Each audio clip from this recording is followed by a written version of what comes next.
بسم اللہ الرحمن الرحیم۔ اللہ تبارک و تعالیٰ کے پاکیزہ نام سے آغاز کرتے ہیں جو بہت مہربان نہایت رحم والا ہے۔ درس بخاری کا سلسلہ جاری و ساری ہے۔ پچھلے پروگرام میں 1011 نمبر یعنی 1011ویں حدیث ہم نے ذکر کی تھی۔ حضرت عبداللہ بن زید رضی اللہ تعالیٰ عنہ اس کے راوی ہیں۔ وہ کہتے ہیں کہ بے شک نبی کریم صلی اللہ علیہ وسلم نے بارش کے لیے دعا کی اور چادر کو پلٹا۔ تو یہ اس پر ہمارا کلام ہو رہا تھا کہ چادر پلٹنے میں حکمت یہ تھی کہ جیسے چادر کے اندرونی حصے کو باہر کر دیا جائے اور جو اوپر کا حصہ تھا اس کو اندر کی طرف کر دیا جائے، تو یہ گویا کہ ایک چادر کی حالت کو بدل دیا، اس کی حیت کو بدل دیا۔ اس سے پھر نیک فعل لیا گیا کہ اسی طریقے سے موسم کی حالت بھی بدل جائے، قحط سے بارشیں شروع ہو جائیں اور جو خشک سالی ہے تو سبزہ ہو جائے۔ تو اس لیے اس چادر سے نیک فعل لیتے ہوئے نبی کریم صلی اللہ علیہ وسلم نے اس طرح معاملات کیے ہیں۔ تو اس پر ہم یہ عرض کر رہے تھے کہ بدشگونی یا کسی شے سے نحوست کا تصور لینا یا اس کو منحوس قرار دینا، یہ نبی کریم صلی اللہ علیہ وسلم کی تعلیمات کے خلاف ہے۔ ہاں، اگر کوئی اچھا شگون لینا ہو تو اس کی گنجائش ہے۔ مثال کے طور پر ایک شخص آپ کے گھر میں آتا ہے، اگر خدا نخواستہ یوں کہے کہ یار یہ کہاں سے آ گیا، یہ تو اس کے قدم ہی بڑے منحوس ہیں، اور بعض تو معاذ اللہ شکل کو کہہ دیتے ہیں تو اس کی شکل ہی بڑی منحوس ہے، جب آتا ہے نقصان ہو جاتا ہے۔ تو یہ شرعاً بالکل ناجائز اور سخت منع ہے، اور اگر اس شخص نے اس بات کو سن لیا ہے اور اس کی دل آزاری ہوئی ہے تو یہ سخت حرام بھی ہے، کیونکہ آپ نے کسی کی دل آزاری کی ہے۔ اس کے برعکس اگر کوئی جیسے نیک آدمی آپ کے گھر میں آ گیا اور آپ نے کہا یار یہ نیک آدمی آ گیا ہے، اب لگتا ہے اللہ کی خصوصی رحمت نازل ہوگی، یا دکان میں جیسے کوئی نیک آدمی آ جاتا ہے تو آپ یہ حسن ظن قائم کریں کہ اس کے مبارک قدم آ گئے، اب اس کی برکت سے اللہ تعالی ہمیں مزید عطا فرمائے گا، اس کی کوئی ممانعت نہیں ہے۔ یہ مطلب بارہا ثابت ہے قرآن سے بھی، حدیثوں سے بھی، اپنے وقت پہ انشاءاللہ ہم اس کو بیان کریں گے، لیکن اس کی اجازت ہوتی ہے، جیسے کہ یہاں پر بھی نبی کریم صلی اللہ علیہ وسلم نیک فعل لے رہے ہیں۔ اس سے ذرا ہمارے وہ بھائی اور بہنیں ذرا درس حاصل کریں جو دقیہ نوسی پن سے بغیر دلیل کے کچھ چیزوں کو منحوس قرار دے دیتے ہیں۔ جی الو منحوس ہے مثال کے طور پر، یہ ہماری بھابھی منحوس ہے، یہ پھپھی منحوس ہے، فلاں منحوس ہے، یا مطلب بہو جو آ گئی ہے گھر کے اندر یہ منحوس ہے۔ بالکل غلط رویہ، غلط طریقہ کار ہے، ایسا ہرگز نہیں کرنا چاہیے۔ ان کے منحوس ہونے پر دلیل کیا ہے؟ اگر آپ کہتے ہیں کہ جی بہو کے منحوس ہونے پر دلیل یہ ہے کہ جب سے آئی ہے کاروبار نیچے ہو گیا، تو یہ آپ نے نحوست کا کنیکشن بہو کے ساتھ کیوں ملایا؟ اپنے ساتھ کیوں نہیں ملا لیا کہ وہ تو بابرکت تھی لیکن ہماری نحوست اتنی زیادہ ہوئی کہ اس کی برکت بھی ختم کر دی اور جو پہلے برکت چل رہی تھی وہ بھی ختم ہو گئی۔ بھئی اپنے آپ کو منحوس کہیں؟ نہیں، ہم منحوس نہیں ہیں، یہ منحوس ہے۔ اس پر دلیل کیا ہے آپ کے پاس کہ آپ کہیں پر بھی جا کے کنیکشن ملا دیں نحوست کا اپنے آپ کو چھوڑ کر؟ غلط طریقہ کار ہے، یہ غلط رویہ ہے۔ 50 نقصانات آپ کے سامنے بھی ہوئے ہوں گے۔ یہ نہیں ہے کہ بہو آئی ہے اور 2 نقصان ہو گئے تو آپ نے کہا اس کے آنے کے بعد نقصان شروع ہوئے ہیں۔ اپنا غور کر لیں، زندگی میں کیا ہر ایک کو بہت سارے نقصانات کا سامنا نہیں کرنا پڑتا؟ تو بہو کے آنے سے پہلے جو نقصانات ہوئے تھے بتائیں وہ کس کی نحوست تھی اور منحوسیت تھی آپ کے گھر میں؟ تو یہ خلاصہ کلام یہ کہ جب آپ بلا دلیل کوئی چیز اختیار کرتے ہیں اور اپنی مرضی سے اس کا حکم کسی پر بھی لاگو کر دیتے ہیں تو یاد رکھیں کہ پھر اسی سے خرابیاں جنم لیتی ہیں۔ جو حق آپ کو حاصل ہے کیا وہ دوسرے کو بھی ہے یا نہیں ہے؟ اگر آپ کہتے ہیں کہ ہماری نظر میں یہ منحوس ہے تو کیا اس کو یہ حق حاصل ہے کو کہے کہ میں نہیں بلکہ میری نظر میں تم سب منحوس ہو؟ اگر وہ یہ جملہ بول دے تو پھر آپ تو آگ بگولا ہو جائیں گے، اسے گھر سے باہر نکال دیں گے۔ دوسرے کو آپ منحوس کہتے رہیں، وہ خاموشی سے سر جھکا کے سنتا رہے، آپ کی طرف نحوست کی نسبت کر دے تو آپ کی خاندانی غیرت جاگ جائے۔ غلط رویے ہیں، غلط طریقہ کار ہے، اپنی غلطی کو تسلیم کرنا چاہیے۔ اس طرح آپ خلاف شرع کاموں کو کرتے رہیں گے، یہاں پتہ نہیں چلے گا، کوئی پکڑنے والا نہیں ہے، بلکہ چند ایسے خاندان کی عورتیں ہوں گی جو آ کے آپ کی ہاں میں ہاں ملائیں گی، بی جمالوں قسم کی اور جاہلہ عورتیں ہوتی ہیں بالکل، اور یہ آ کر زیادہ مطلب لگائی بجھائی کرتی ہیں اور آگ لگا دیتی ہیں۔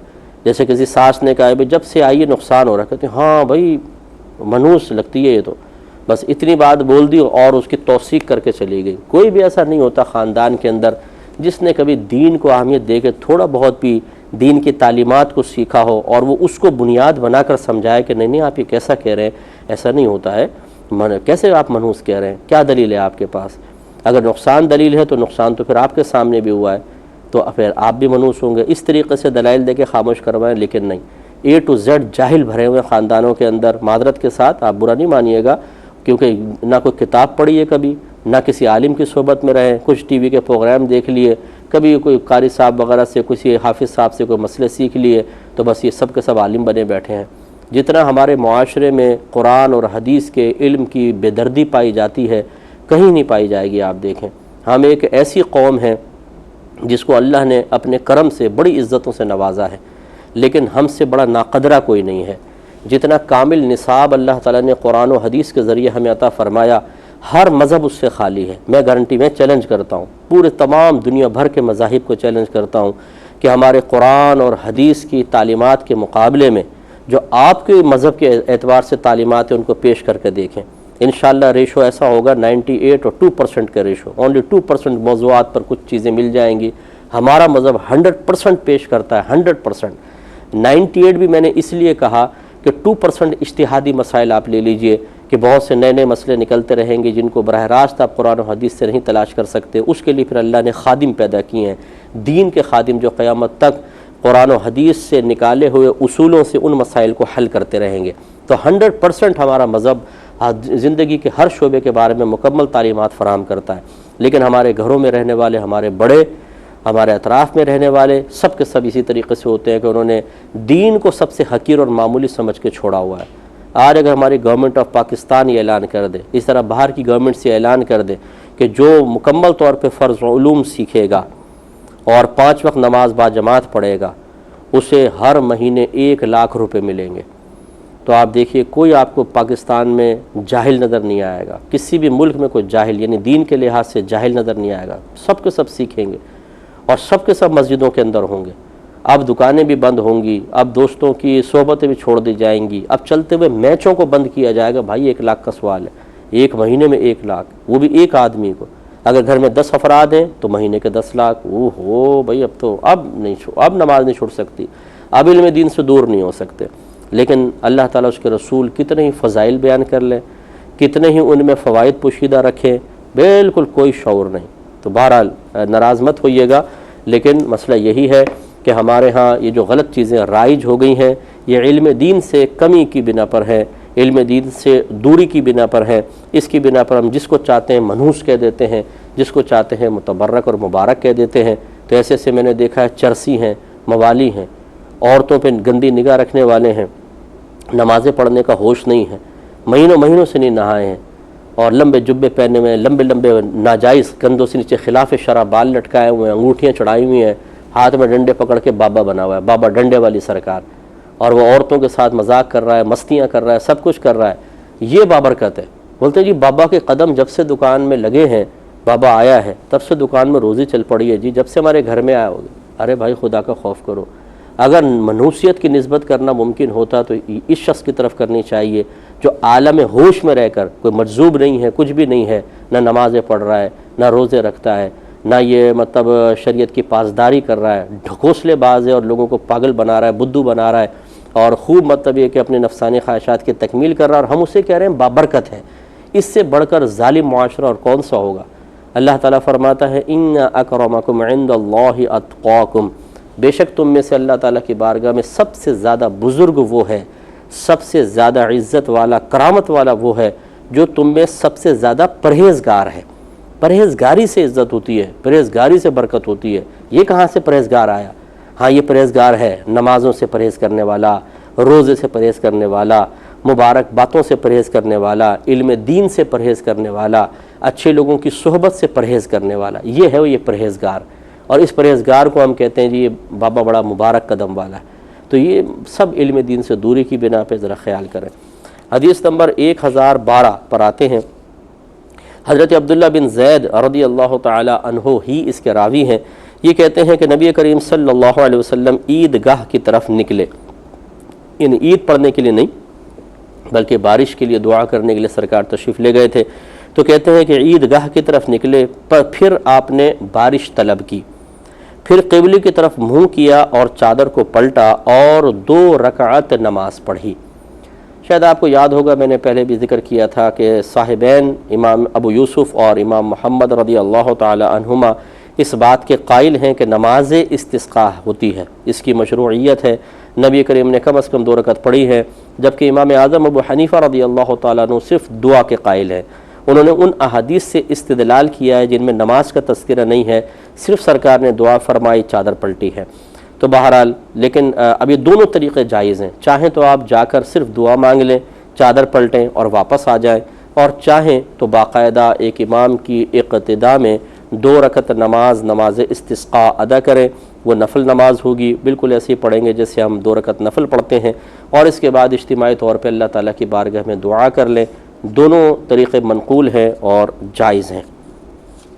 تو لہٰذا خلاصہ کلام یہ ہے کہ اس طریقے سے کرنا شرعاً جائز ہے۔ اس پر ایک روایت میں آپ کو عرض کر دیتا ہوں، یہ سنن ابو داؤد حدیث نمبر 1165، سنن ترمذی حدیث نمبر 558، سنن نسائی حدیث نمبر 1520، سنن ابن ماجہ حدیث نمبر 1266، اور مسند امام احمد بن حنبل حدیث صفحہ نمبر 230 پر یہ حدیث موجود ہے کہ حضرت ابن عباس رضی اللہ تعالی عنہما نے نبی کریم صلی اللہ علیہ وسلم کی نماز استسقاء کے متعلق بتاتے ہوئے ارشاد فرمایا کہ نبی کریم صلی اللہ علیہ وسلم گھر کے کام کاج کے کپڑے پہنے ہوئے عاجزی اور گڑ گڑا کر دعا کرتے ہوئے گھر سے نکلے، حتیٰ کہ عیدگاہ پر آئے، پھر ممبر پر جلوہ افروز ہوئے اور تمہارے اس خطبے کی طرح خطبہ نہیں دیا،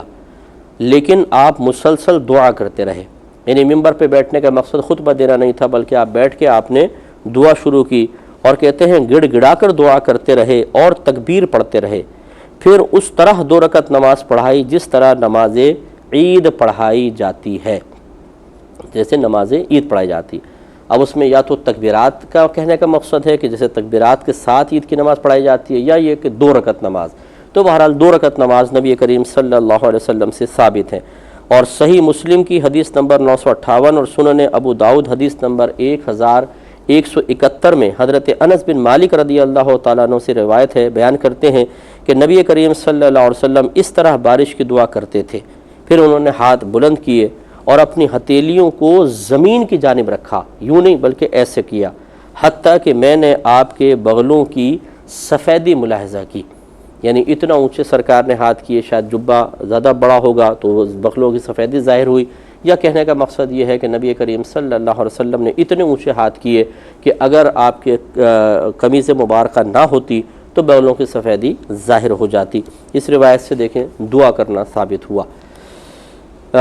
اور بھی کئی روایات ہیں تو ہم آگے چلتے ہیں، بس یہ خلاصہ یاد رکھیے کہ بارش طلب کرنے کے لیے یہ طریقہ کار نہیں ہے کہ ہم اپنے پاس سے کوئی الٹے سیدھے طریقے نکال لیں، اور جو مطلب ہے کہ کہیں باہر ملکوں سے منقول ہوں کوئی بھی الٹی سیدھی حرکتیں، جیسے آج کل یہ موم بتیاں روشن کرنے کا، یہ موم بتی روشن کی ہے فلاں کی موت پر، ارے بھائی کچھ خدا کا خوف کرو، موم بتی روشن کرنے سے کیا فائدہ ہوگا؟ یعنی جیسا باہر کے لوگ کریں گے، میرے آقا صلی اللہ علیہ وسلم نے بالکل صحیح فرمایا تھا کہ ایک وقت آئے گا کہ مسلمان یہود و نصارہ کی ہر چیز میں تقلید کریں گے، اور یہ واقعی سرکار کی حدیث بالکل صحیح ہے۔ وہ اگر مطلب بس میں کچھ کہتا نہیں ہوں، وہ اگر مطلب ناک کے بل چلنا شروع کر دے گا نا تو مسلمان کہے گا اس میں بھی ایک غصن ہے، وہ بھی ناک کے بل چلنے کی کوشش کرے گا۔ تو یہ ہماری حالت ہے بھئی، موم بتی جلانے کا کیا فائدہ؟ میں اس کو ناجائز حرام نہیں کہہ رہا ہوں، ہمارا مذہبی طریقہ یہ ہے کہ کسی کا وصال ہو جائے تو آپ اس کے لیے دعائے بخشش و مغفرت کریں، اس کی قبر پر حاضر ہوں، کہ اگر کوئی قریبی لوگ قبر پر آتے ہیں تو میرے آقا صلی اللہ علیہ وسلم نے ارشاد فرمایا کہ مردہ اس سے انس محسوس کرتا ہے، اسے سکون ملتا ہے، تو قبر پر آئیں، قرآن پاک وغیرہ پڑھیں، اذکار کریں اور دعائے بخشش و مغفرت کریں۔ اس کے علاوہ ایصال ثواب کی تعلیم ہے، ہمارا مذہب کہتا ہے کہ ایصال ثواب کریں، آپ جو فوت ہو گیا اس کے لیے کوئی ثواب جاریہ کر لیں، اس کے نام کے عالم بنا دیں، اس کے نام کی کتابیں دے دیں، مسجدیں بنا دیں، اس کے لیے کچھ سبیل وغیرہ لگا دیں تاکہ اس کو ثواب جاریہ اس کے لیے ہوتا رہے۔ یہ ہے ہمارے اسلامی طریقہ کار، یہ بالکل کوئی مطلب بیکار ہے یہ طریقہ کہ آ کے آپ جی کیا کر رہے ہیں، موم بتیاں جلا رہے ہیں فلاں کی موت پر۔ یا اسی طرح 1 منٹ کی خاموشی، مجھے بڑی حیرت ہوتی ہے یار، 1 منٹ کی خاموشی یا 2 منٹ کی خاموشی سے کیا فائدہ؟ یہ مقام خاموش رہنے کا نہیں ہے، بلکہ میں آپ کو مشورہ دیتا ہوں کہ آپ 1 منٹ خاموش نہ رہیں، 1 منٹ تک درود شریف پڑھیں۔ 1 منٹ کے اندر مجھے یقین ہے اگر آپ صلی اللہ علیہ وسلم کہیں گے تو شاید یہ 30-40 ہو جائیں گے، اور ہر درود شریف کے اوپر 10 نیکیاں ملتی ہیں، 10 گناہ معاف ہوتے ہیں، 10 درجات بلند ہوتے ہیں، 10 غلام آزاد کرنے کا ثواب ملتا ہے، اور اللہ تبارک و تعالیٰ کی 10 رحمتیں نازل ہوتی ہیں۔ اب اگر آپ نے بالفرض 1 منٹ میں 30 دفعہ پڑھا، آپ ملٹیپلائی کر کے دیکھ لیں کتنا ہوا، یہ سارا کا سارا اس کو ایصال ثواب کر دیں، تو مردہ بھی کہے گا کہ زندہ باد، اللہ تعالیٰ تمہیں جزائے خیر عطا فرمائے۔ اب آپ کھڑے ہو گئے 1 منٹ میں خاموش رہو، فلاں مر گیا، کیا فائدہ ہوگا خاموشی سے؟ مردہ کہے گا تمہاری خاموشی کا مجھے کیا فائدہ ہے؟ اگر آپ کہیں کہ جی یہ اس کے احترام کے لیے ہے، تو خاموشی میں احترام کا پہلو آپ نے کہاں سے نکال لیا؟ کیونکہ ہم تعلیم شرع پہ چلتے ہیں، قرآن دیکھیے، حدیث دیکھیے، کیا کہیں پر ہے ایسا کہ خاموش ہو جاؤ 1 منٹ کے لیے؟ نہیں، بلکہ ہمیں بولنے کا حکم ہے۔ جہاں خاموش ہونا ہوتا ہے وہاں نہیں ہوں گے، پٹ پٹ پٹ پٹ پٹ زبان چلتی رہے گی، غیبتیں کریں گے، چغلیاں کریں گے، ٹانگیں کھینچیں گے، دوسرے کی برائیاں کریں گے، وہاں زبان تیز تیز چلے گی۔ جہاں شریعت چاہتی ہے کہ آپ کچھ بولیں، دعائے بخشش و مغفرت کریں، ایصال ثواب کے لیے کلمات ذکر کریں، وہاں خاموش ہو جاؤ۔ تو بہرحال اللہ تعالیٰ رحم فرمائے ہماری حالت پر، کہ ہم جیسے لوگ اگر کچھ اس قسم کی باتوں پہ کلام کرتے بھی ہیں تو ہو سکتا ہے کہ بہت سارے ہمیں ہی بے وقوف قرار دینا شروع کر دیں کہ جی یہ بے وقوف بیٹھے ہوئے ہیں۔ لیکن میں اکثر یہ کہتا ہوں کہ ہماری بے وقوفی اور آپ کی سمجھداری یہ سب میدان محشر میں ظاہر ہو جائے گی۔ اگر میں غلط کہہ رہا ہوں تو میں ندامت اور شرمندگی کے ساتھ سر جھکا کے وہاں پہ کھڑا ہوں گا، اور اگر آپ کی موم بتیاں اور آپ کی یہ خاموشیوں نے آپ کے لیے بڑے درجات، بلند درجات جمع کر رکھے ہیں، تو وہاں آپ کا سر فخر سے بلند ہوگا۔ دیکھ لیں گے انشاءاللہ میدان محشر میں۔